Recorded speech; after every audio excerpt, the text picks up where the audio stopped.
Hello my lovely students, welcome to my channel code with Shalini. ये हमारी chapter 7 की 5th video है जिसमें हम इफ़ एल्स इफ़ स्टेटमेंट को स्टडी करेंगे। इन्हीं चैप्टर के नोट्स के लिए आप हमारी वेबसाइट ganitviggyan.in पे विजिट कीजिए, लिंक आपको डिस्क्रिप्शन बॉक्स में मिलेगा। अब देखिए, हम स्टडी कर रहे हैं conditional statements in Java. If statement हम ये डिफरेंट केसेस पढ़ चुके हैं, if and only if else. आज का जो टॉपिक है that is if else if. तो स्टार्ट करते हैं इफ एल्स इफ। अब इसका मतलब क्या है, पहले हम रिकॉल कर लेते हैं इफ एल्स कैसे काम करती है, तो आपको ये समझना और इजी हो जाएगा। इफ स्टेटमेंट में हम देते हैं कोई कंडीशन, ये इफ की कंडीशन हो गई, ये इफ की बॉडी हो गई। फिर आ जाता है एल्स और ये एल्स की बॉडी। इफ एल्स काम कब करती है, जब हमारे पास एक कंडीशन होती है। अगर तो ये कंडीशन ट्रू है तो आपकी इफ की बॉडी एग्जीक्यूट होगी, एल्स आपका स्किप हो जाएगा। अगर कंडीशन हो जाती है फॉल्स तो आपकी इफ की बॉडी स्किप हो जाएगी, एल्स जो है उसकी बॉडी एग्जीक्यूट कर जाएगी। अब देखिए, अगर आपके पास मल्टीपल कंडीशंस हो तो उस केस में आप क्या करोगे। मान लीजिए आपके पास 2 या 3 कंडीशंस हैं, आपने वो 3 कंडीशंस के बेस पे कोई एक्शन लेना है, तो आप उसको इफ एल्स इफ स्टेटमेंट की हेल्प से एग्जीक्यूट करोगे। तो इफ एल्स इफ क्या है, ये एक डिसीजन मेकिंग आपके स्टेटमेंट्स हैं जिसमें हम मल्टीपल कंडीशंस को सीक्वेंस वाइज जो है वो इवैल्यूएट करते हैं। मतलब ऐसा नहीं है कि पहले हम थर्ड कंडीशन को इवैल्यूएट करने चले जाएंगे, नो। पहले फर्स्ट कंडीशन देखी जाएगी, ट्रू है या फॉल्स है, उसके अकॉर्डिंग एक्शन लिया जाएगा। फिर हम सेकंड कंडीशन पे जाएंगे, फिर थर्ड पे, and so on. So it allows a program to execute only one block of code from several possible options. तो आपके पास मल्टीपल ऑप्शंस होती हैं। जैसे इस इफ में भी क्या है, अगर कंडीशन ट्रू है तो आप ये पार्ट एग्जीक्यूट करोगे, कंडीशन फॉल्स है तो आप ये पार्ट एग्जीक्यूट करोगे। तो मतलब एक ही ब्लॉक एग्जीक्यूट हुआ ना। अब इफ एल्स इफ में भी यही होता है कि आपके पास मल्टीपल कंडीशंस होती हैं, लेकिन सिर्फ एक ब्लॉक जो है वो एग्जीक्यूट करेगा बेस्ड अपॉन की कौन सी कंडीशन आपकी ट्रू हुई है। अगर कोई भी कंडीशन ट्रू नहीं हुई, मान लीजिए आपने 3 कंडीशंस दी हैं, तीनों में से कोई भी ट्रू नहीं हुई, फिर आपका एल्स पार्ट एग्जीक्यूट होता है। तो इसमें क्या है, conditions are checked from top to bottom. जो सबसे पहले कंडीशन लिखी हुई है सबसे पहले वो चेक होगी, फिर सेकंड कंडीशन पे आएंगे, फिर थर्ड पे आएंगे। ओनली वन ब्लॉक एग्जीक्यूट, सिर्फ एक ब्लॉक। ब्लॉक का मतलब क्या है कि ये ब्रैकेट्स के अंदर लिखी हुई स्टेटमेंट्स, उसको हम ब्लॉक बोलते हैं। इफ वाला ब्लॉक एग्जीक्यूट हो या एल्स वाला हो, मतलब सिर्फ एक ही ब्लॉक जो है वो एग्जीक्यूट होगा। Execution stops as soon as true condition is found. तो जैसे ही आपकी कंडीशन ट्रू होगी, आपकी एग्जीक्यूशन हो जाएगी स्टेटमेंट्स की, वहाँ पे एग्जीक्यूशन ख़त्म हो जाएगी। आप इस इफ़ एल्स इफ़ वाले उसमें से बाहर आ जाएंगे। तो और अच्छे से समझते हैं, पहले फ्लो चार्ट पे आ जाते हैं। मैंने पहली कंडीशन दी इफ़ के अंदर, तो इफ़, तो यहाँ पे कंडीशन 1, तो ये इसकी बॉडी। चेक हुई कंडीशन ट्रू है या फॉल्स है, येस नो का मतलब ये ट्रू है ये फॉल्स है। अगर कंडीशन ट्रू है तो आपके इफ के अंदर लिखा हुआ पार्ट क्या हो जाएगा, एग्जीक्यूट हो जाएगा।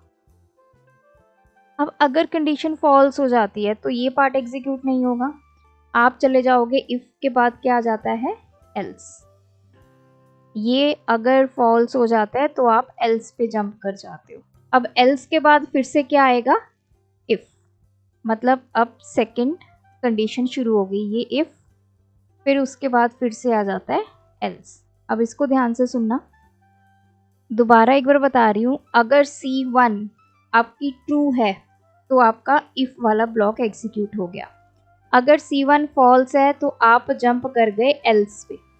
अब एल्स में जाके आपके कंपाइलर ने देखा कि फिर से मेरे पास एक इफ है, तो फिर से इज कंडीशन 2 सेटिस्फाइड। अब ये कंडीशन 2 चेक होगी, फिर से हमारे पास क्या आ गया, अब C2 आ गया।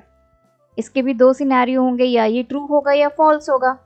अगर सेकंड कंडीशन ट्रू हो गई तो ट्रू के केस में क्या होता है, इफ की बॉडी एग्जीक्यूट होगी, मतलब ये पार्ट एग्जीक्यूट होगा, ये वाला। अगर C2 कंडीशन हमारी क्या हो गई, फॉल्स हो गई, तो ये इफ पार्ट स्किप हो जाएगा, हम पहुंच जाएंगे ये वाले एल्स पार्ट पे। तो दिस इज द सिनेरियो। तो जिस स्टूडेंट को इफ एल्स क्लियर है ना, उसको आगे if else if, nested if, जितना मर्जी आप इफ एल्स इफ की लैडर बना दीजिए, तो आप बिल्कुल उसमें कंफर्टेबल रहेंगे, उसको समझना आपको बहुत ईजी होगा। तो मेक श्योर जो इफ एल्स की फंक्शनिंग है वो आपको क्लियर होनी चाहिए।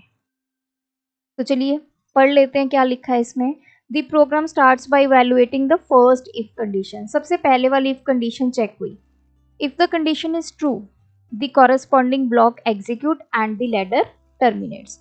अगर ये ट्रू हो जाती है तो ये स्टेटमेंट्स एग्जीक्यूट हो जाएंगी, जैसे यहाँ पे ये वाला पार्ट एग्जीक्यूट हो जाएगा और आप इफ एल्स इफ वाली लैडर से बाहर आ जाओगे। अगर ये कंडीशन हो जाती है फॉल्स, तो जैसे मैंने यहाँ पे बताया फॉल्स होगी, फिर हम एल्स पार्ट में चले गए।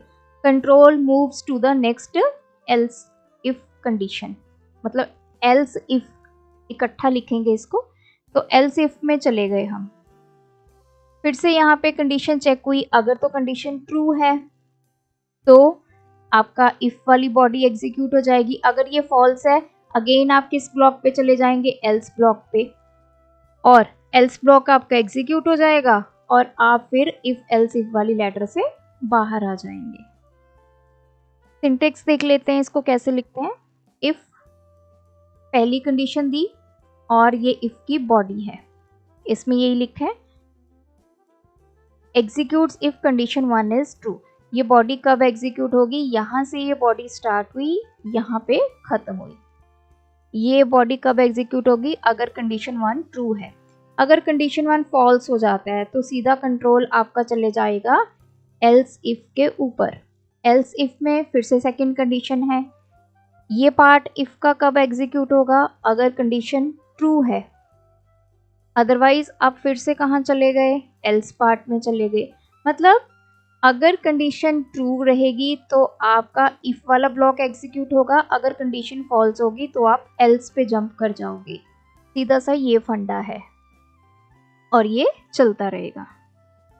अब और अच्छे से समझने के लिए हमारे पास एक प्रोग्राम है। प्रोग्राम में मैंने एक मार्क्स ले लिए, एक मेरा वेरिएबल है जिसमें इंटीजर वैल्यू गई, दैट इज 78। इसमें मैंने वैल्यू फिक्स कर दी। अब देखिए एक एक करके स्टेप पे चलते हैं। पहला इफ आ गया, ये हमारी कंडीशन है, marks greater than equals to 90। क्या मेरे marks 78 greater than equals to 90 है? ना तो ये 90 के बराबर है, ना 90 से ज़्यादा है, तो कंडीशन क्या हो गई, फॉल्स। तो मैंने क्या बताया, जब कंडीशन फॉल्स हो जाती है तो ये जो इफ की बॉडी है ये एग्जीक्यूट नहीं होगी। आपका कंट्रोल कहाँ पे जंप कर गया, एल्स पार्ट पे। यहाँ पे एल्स में चेक किया, फिर से एक कंडीशन आ गई, फिर चेक हुआ क्या मेरे marks greater than equals to 75 हैं? तो 78 मेरे मार्क्स हैं, क्या ये वैल्यू या तो ग्रेटर है या 75 के इक्वल है? दोनों में से कोई भी कंडीशन ट्रू हुई तो ये पार्ट एग्जीक्यूट हो जाएगा। तो हमें पता चला 78 इज ग्रेटर देन 75, यस। तो यहाँ से इफ की बॉडी स्टार्ट हुई, यहाँ पे खत्म हुई, तो मतलब ये वाली स्टेटमेंट आपकी एग्जीक्यूट हो गई। अब आपका क्या लिखा आएगा, ग्रेड बी। अब मान लीजिए मार्क्स मैंने यहाँ पे फिक्स कर दिए 50। अब मेरे मार्क्स कितने हैं, 50। तो इसको इरेज कर देते हैं और पूरा कंसेप्ट दोबारा से समझते हैं।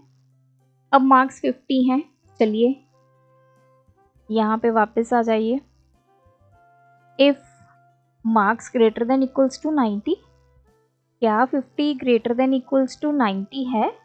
ना तो 50 90 से बड़ा है, ना उसके इक्वल है, तो कंडीशन हो गई यहाँ पे फॉल्स। तो जैसे ही कंडीशन फॉल्स हुई, आपका कंट्रोल कहाँ पे चला गया, एल्स पे। अब इस एल्स के साथ फिर से एक इफ है, फिर चेक हुआ क्या marks greater than equals to 75 हैं, मार्क्स कितने हैं 50, क्या ये ग्रेटर देन 75 या उसके इक्वल हैं, ना ही 50 75 के ग्रेटर है ना ही इक्वल है। तो अगेन ये पार्ट एग्जीक्यूट नहीं होगा, जैसे ये पार्ट एग्जीक्यूट नहीं हुआ आपका कंट्रोल चला गया नेक्स्ट एल्स पे। अब इसमें फिर से एक कंडीशन दी हुई है, if marks greater than equals to 60, क्या मेरे मार्क्स जो हैं वो 60 के से ज़्यादा या उसके इक्वल हैं। नहीं जी, मेरे मार्क्स तो हैं 50, ना वो 60 के इक्वल हैं ना उससे ज़्यादा है, वो तो छोटे मार्क्स हैं, मतलब कम मार्क्स हैं। तो ये पार्ट फिर से एग्जीक्यूट नहीं हुआ। फिर से यहाँ से कंट्रोल कहाँ चला गया, इस एल्स पे। अब यहाँ पे ये पार्ट एग्जीक्यूट हुआ, system.out.println फेल। अगर आपके मार्क्स 60 से कम है तो आप फेल हो। तो इस तरह काम करता है इफ एल्स इफ, इसको हम लैडर बोलते हैं। तो लॉजिक बिल्कुल क्लियर है, जहाँ पे कंडीशन ट्रू होगी तो इफ का ब्लॉक एग्जीक्यूट हो जाएगा, अदरवाइज कंट्रोल कहाँ चला जाएगा, एल्स पे। एल्स पे जाके फिर से इफ आ गया, फिर से कंडीशन चेक होगी, अगर ट्रू है तो वो ब्लॉक एग्जीक्यूट हो जाएगा, अदरवाइज अगली एल्स पे कंट्रोल चला जाएगा। तो सिर्फ सीधा फंडा ये है, अगर कंडीशन ट्रू तो इफ पार्ट एग्जीक्यूट होगा, कंडीशन फॉल्स तो आपका कंट्रोल एल्स पे चला जाएगा। इस एल्स के साथ फिर से इफ है, फिर आगे वही प्रोसेस रिपीट, अगर कंडीशन ट्रू तो इफ वाला, फॉल्स तो एल्स वाला, फिर इस एल्स पे पहुंच गए अगर फॉल्स है तो ये चलता जाएगा। सो ये था हमारा पूरा कंसेप्ट। आई होप इस वीडियो से आपको ये कंसेप्ट क्लियर हुआ होगा। स्टिल आपकी कोई भी क्वेरी हो इस चैप्टर के रिगार्डिंग तो पर्टिकुलर वीडियो के नीचे कमेंट कीजिए। Thanks for watching. सिंटेक्स हो या सेमीकोलन की परेशानी, फॉलो करें कोड विद शालिनी।